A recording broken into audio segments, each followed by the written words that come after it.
kasih. Bismillahirrahmanirrahim. Assalamualaikum warahmatullahi wabarakatuh. Bukmin saya cintai, Bang Harun, Bang Saleh, Bang Dr. Hariman yang selalu saya banggakan. Ya. Alhamdulillah Bang Yudil, ini saya hari ini sebenarnya jadwalnya mendampingi KPK melakukan penyegelan. 3 orang teman di DPR yang terlibat operasi tangkap tangan kemarin. Tiga. Nggak usah ikut-ikutan, biarin aja. Insya Allah. Bang Hariman pernah 7 atau 8 tahun lalu ketemu saya di Hotel Meridian berpesan untuk bekerja benar dari lobi. Saya ingat betul saya menghibur abang, kerja baik-baik sebagai politisi muda.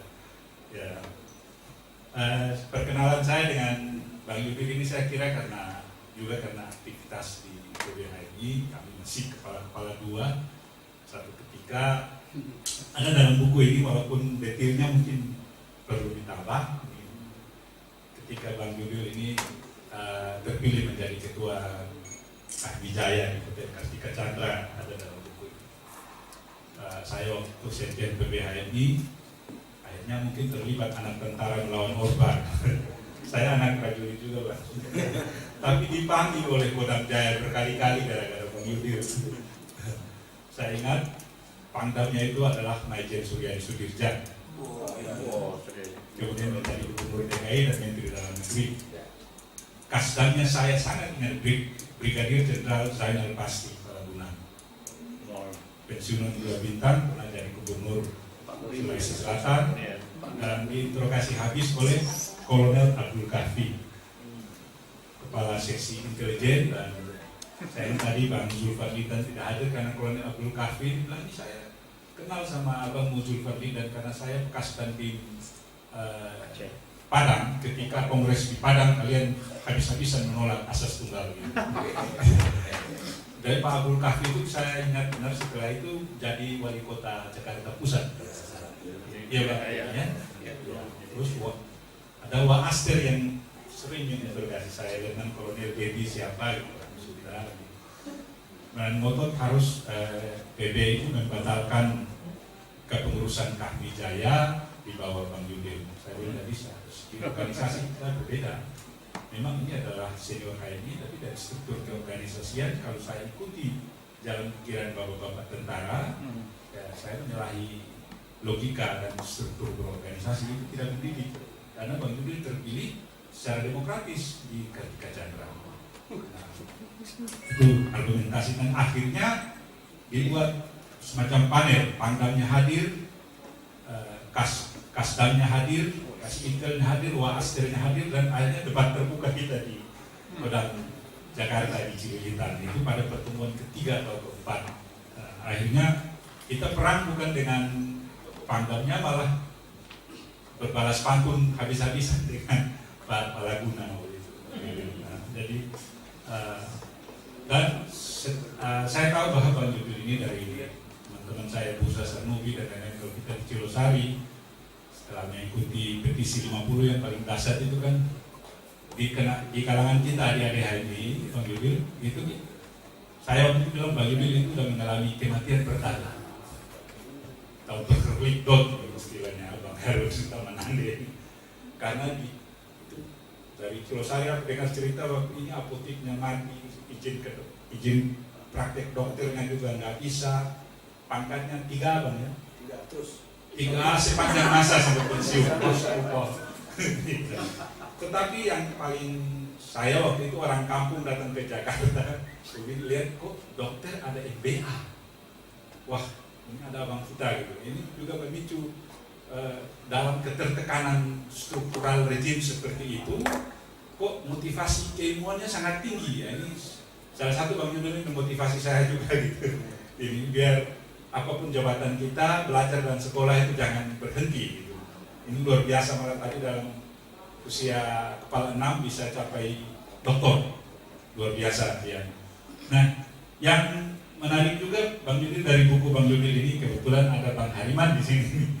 Ya, saya kira dalam malam ini belum dituntaskan cerita nih Bang Hariman. Misalnya saya tahu bahwa kenapa Melari itu demikian melegenda. Dari catatan-catatan Tempo beberapa tahun lalu, Bang Yudil dan Hariman, mohon maaf kalau saya salah, itu selalu ada basis kajian teoritis di belakang sebuah gerakan mahasiswa. Walaupun tadi Bang Hariman bilang ya dia biasa aja, berani nekat aja. Orang menganggap penuh perhitungan padahal justru nggak terhitung. Tetapi ada satu missing link Bang, menurut generasi saya. Mohon maaf Bang Hariman, itu ketua Bang Hariman, Profesor Sarbini Sumawinata. Nah itu menurut saya sangat melegenda. Namun perannya ini belum Bang Yudil kupas. Karena saat itu menurut saya tahun 73-74 itu Profesor Sarbini konon memperkenalkan teori-teori Cardoso, Andy Gunther Frank, teori-teori Wallerstein, teori-teori pembangunan itu yang sangat melegenda teorinya sampai hari ini. Itu satu sisi mungkin bertabrakan dengan kelompok Wijoyo Niti Sastro. Nah, dan kalau kita sekarang ribut masalah Freeport di DPR, kita harus salahkan juga Profesor Wijoyo pada kontrak tahun 67 di Jenewa karena dipimpin oleh Ali Budiarto dan Profesor Wijoyo saat itu, dan kontrak itu kemudian menjadi Undang-Undang PMA, Undang-Undang nomor 1, Undang-Undang pertama Orde Baru tahun 67. Seandainya kalau teori-teori almarhum Profesor Sarbini ini kita ikuti, saya kira di ASEAN ini kita akan menjadi trigger pertama ekonomi regional. Nah, apa yang terjadi? Tadi Bang Hariman berkata bahwa Jokowi bermimpi tentang investasi asing. Ini balik lagi Bang, sama dengan Bang Hariman bilang tadi, situasi balik ke tahun 70. Nah, dan kita tahu bahwa Schumacher itu mengatakan bahwa kapitalisme itu telah gagal di puncak keberhasilannya. Saya bukan mengajar sosialisme, tapi dari segi pandangan teoritis itu belum terjawab dalam buku yang sangat banyak peristiwa dan momentum. Memang kita simpan dulu. Jadi mengenai dua dimensi pembangunan, ya. Belum ada ekonomi domestik kita. Kalau Sarbini Ya. selalu menganggap kalau Indonesia itu bisa ada satu domestik ekonomi yang terintegrasi dengan 250 juta rakyat ini, kita bisa dagang sendiri, udah kayak Ya. Amerika kita. Ya. Tapi itu terlalu berat kalau kita ngomong forum begini. Saya belajar Kita nggak kuasai, tapi itu belum Ya. kita keluarin. Saya juga belajar Ya. teori Ekonomi. development of underdevelopment, teori Wallerstein tentang satelit dan BNPB itu. Dan itu luar biasa menurut saya. Gerakan Bang Yudil, mungkin konsistensi seorang Yudil Hiri itu punya basis teoritis yang lebih kuat. Ini pun tergambarkan Bang dalam buku. Kalau seandainya itu ditambah, luar biasa menjadi pedoman bagi kita generasi kini. Karena sampai sekarang gerakan mahasiswa yang sangat melegenda adalah yang terjadi 42 tahun lalu. Saya kira lebih dari reformasi tahun 98, karena reformasi tahun 98 kita belum tahu basis teoritiknya atau sekedar mengembangkan rezim dan selesai. Tapi Malari yang dipelopori oleh Hariman Siregar, Fahri Justam dan kawan-kawan, Salih Alweni ini, Bang Fahmi itu kan hari pecah mazhab kan, mazhab Bang Akbar dan kawan-kawan dan Bang Arul Kamil, Bang Salih Alweni, Bang Yudil, mazhab lain. Nah, kalau itu dikali, artinya setiap gerakan itu basis teoritiknya sangat kuat. Nah, sekarang yang saya lihat, Bang Hariman, gerakan-gerakan itu ya Jadi waktu itu begini. tergantung proposal. Jadi waktu itu begini ya. Ini harus potong. Jadi kita tuh diundang ke Cibulan. Ada namanya pertemuan Cibulan. Ya, Di mana itu ya. itu dari siapa nih? Said Iman, semua lah. Said Divisi Iman Mapipal Suhaib. segala macam. Itu Taufik Abdullah, salah satu dari LIPI, dia bilang Dewan Mahasiswa UI itu dia lebih kuat dari Soeharto, karena di belakang Dewan Mahasiswa UI itu ada Sarbini segala macam. Tapi karena itu dia, mertua saya malu ngomong gitu-gitu loh. Jadi dia banggakan betul bahwa sebenarnya kalian tuh pasti menang kalau cuma debat strategi aja Ya, Pak, strategi. sama orang-orang ini. Dan memang dia nggak bisa jawab itu, makanya dia bakar gitu loh. Ya. Saya kira itu juga menjadi dasar Bang Hariman ketika Malari itu anti asing dan protes terhadap Perdana Menteri Jepang Kekuei Tanaka yang tiba di Jakarta. Saya sempat waktu mau dikirim sebagai wakil HMI ke Jepang, diplomat Jepang dari kedutaan datang waktu itu tahun 74. Dia adalah diplomat muda, sekretaris 2 KBRI, anaknya lahir di sini dan dia paling sibuk karena demonstrasi malaria untuk anti Tanaka saat itu. Nah, saya sempat ketemu beliau di Hotel Indonesia saat itu. Yang kedua, barangkali yang Bang Hariman belum jelaskan panjang juga Bang Yudil, ada satu missing link. Ekses dampak positif malaria adalah Soeharto merubah konsep-konsep yang kita kenal dengan konsep impres. Nah, menurut cerita ini tidak dijelaskan rinci dalam buku Bang Yudil. Bang Hariman dan Bang Yudil NBG ketemu dengan Jan Peter Prom. Saya mencari tahu ini ketika dikirim 1 semester ke Belanda, mana ini Meneer Prom ini? Oh, ini Arbeiten Party, partai buruh di Belanda. Dan konon satu momentum entah di daerah Senen atau apa, ini kebetulan ada Bang Hariman ini. Bang Hariman itu ketemu dan berdiskusi banyak karena Prom minta rombongan protokoler direktur IGGI itu membelok ke kantornya Bang Hariman Siregar di daerah Senen, kalau nggak salah Cikini, lini baru namanya. Ya. Nah, itu belum dijelaskan banyak oleh para pelaku kita ini. Karena kita mau rendah diri aja. Tapi Bang, ada pepatah mengatakan historia magistra vitae, sejarah itu guru kehidupan. Kalau tidak dibuka, kita tidak punya panutan, patron bahwa pasca 66 itu gerakan manalah yang menjadi patron bagi generasi mahasiswa sekarang, termasuk HMI. Ini harus dibuka bahwa dalam proses gerakan mahasiswa itu ada dialog teoritik dan dialog dan lobby yang mempengaruhi konsep pembangunan nasional. Jadi SD Impres, Puskesmas, KB dan lain-lain itu adalah hasil malari. Hasil malari. Kalau kita mengikuti dokter Impres, nah malah ada dai Impres juga. Itu adalah hasil pembicaraan Prom ini yang membelok ke kliniknya Hariman Siregar dan akhirnya Prom mendesak Soeharto. Jadi mereka sukses tapi memakai tangan asing.